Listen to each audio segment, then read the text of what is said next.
this episode of Chatting with Staxx. I'm your host, Bill Staxx, and today, John Greschner calling.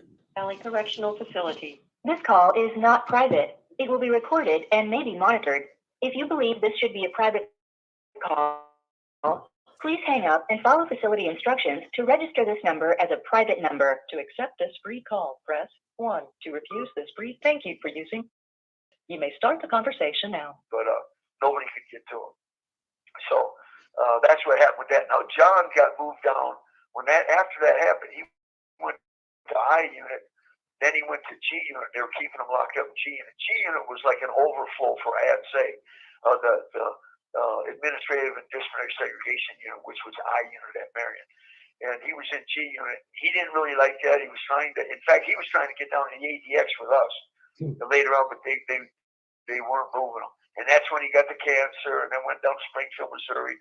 It went in, had the chemos and all that stuff. It went into remission. He came back to Marion. He was in G unit. I was talking to him too because I was in the control unit there with H units right next to it. And then we got pulled out of there, and then the cancer came back, and he went down to the Springfield, Missouri again. They cut him up and all that, and that's where he died. But now John was part of what inside the prison that we called the IC, or the Inner Circle. It was the Aryan Brotherhood, Mexican Mafia. It was Nicky Scarfo out of Philly, and the Atlantic City thing.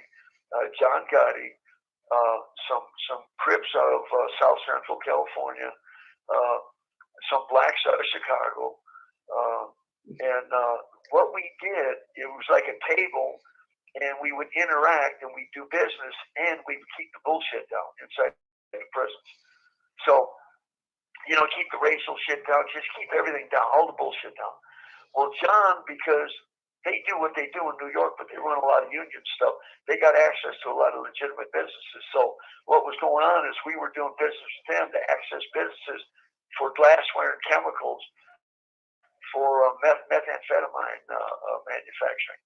And some of our guys that are cooks were dealing with all of that. In fact, one of them, he got out. He was supposed to do this stuff, but he had some other issues in Northern California. He went and kicked the door in and rolled in a crib up there with a pistol in his hand, shot the joint up, killed 2 or 3, shot some off. They tried to give him a death sentence. Now he's doing like 65 to life in California. In fact, he's under indictment for racketeering right now. Was John Gotti paying for protection? John Gotti's doing favors. Let me put it that way. Because he was on the yard, right? And he was supposed to get a guy to bury a lawyer, and that wouldn't happen right away. And the guy went to him and said, "Man, what's happened to that lawyer?" And there's like a little dispute there. And John felt the guy was leaning on him a little bit. John says, I can have 2,500 soldiers down here in 24 hours. And the dude looked at him, looked around, he said, "Where are they at?" I'm dead. I mean, he knew, hey, man, you start an issue, but you ain't going to make it 24 hours.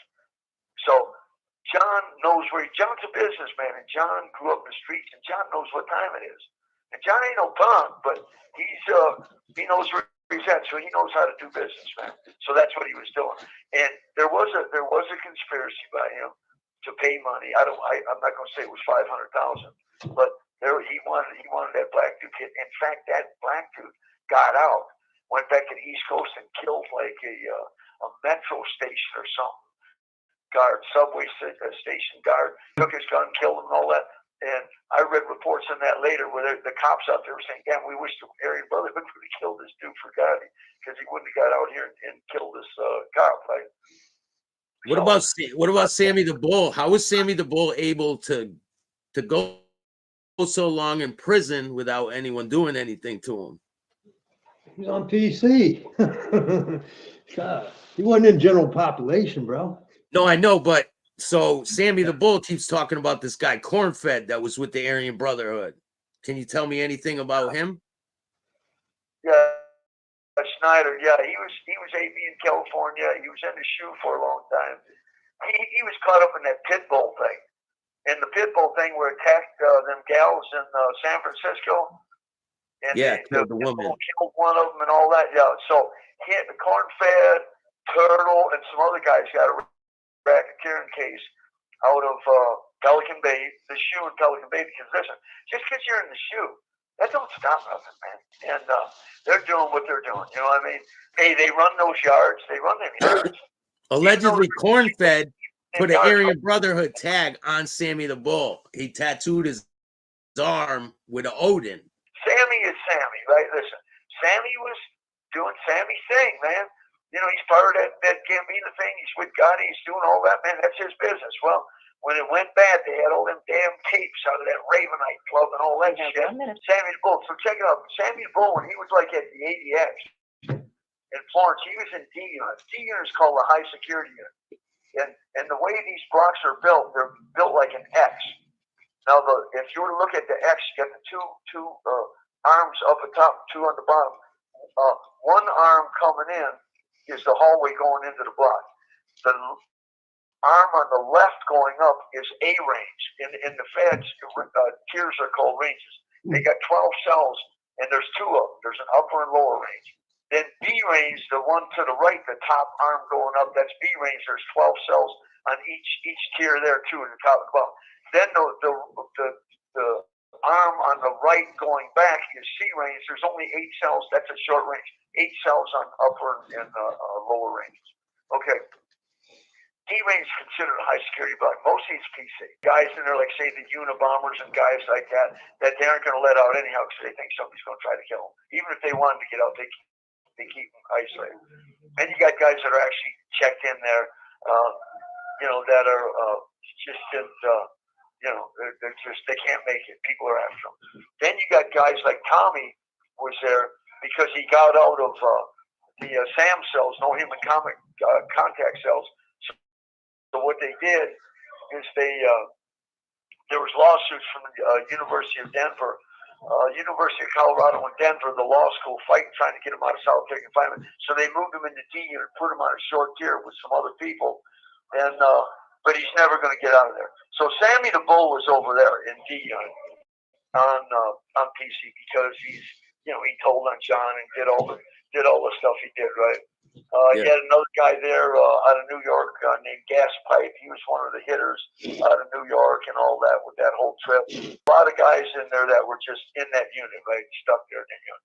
As far as Sammy putting on an Odinist tattoo, first of all, Aryan Brotherhood is not Odinist. That's not to say some of them wouldn't necessarily have that theological belief, but that doesn't define Aryan Brotherhood. Okay, and the AB, I don't know what AB he's talking about. He's got, because the AB started in California, then went into the feds. That's the original AB, right? And then they start growing up everywhere, like in Arizona, Georgia, Texas. It just started happening everywhere, right? So I don't know if he was down in Arizona because remember he got in that little trip with the ecstasy thing down there, slinging ecstasy, and got caught up. So I don't know if people are claiming to be ABs and all that may have did something with. But here's the thing: if you got a guy that rolled over on his cruise and did what Sammy did, no crew that's involved in criminal activities is going to allow him into the crew because he's already been on the witness stand against everyone. You know what I mean? And so they're just not going to allow him in the crew. I mean, it's inevitable. You're going to end up having to kill him. Don't want to tell him. Right? Well, so Sammy the Bull says they respected him so much they let him get the AB patch on his arm because they respected him. Because you got to remember something. Here's the thing about Corn-Fed said that. Corn-Fed's the one that gave him the tattoo. Yeah, Corn-Fed rolled over.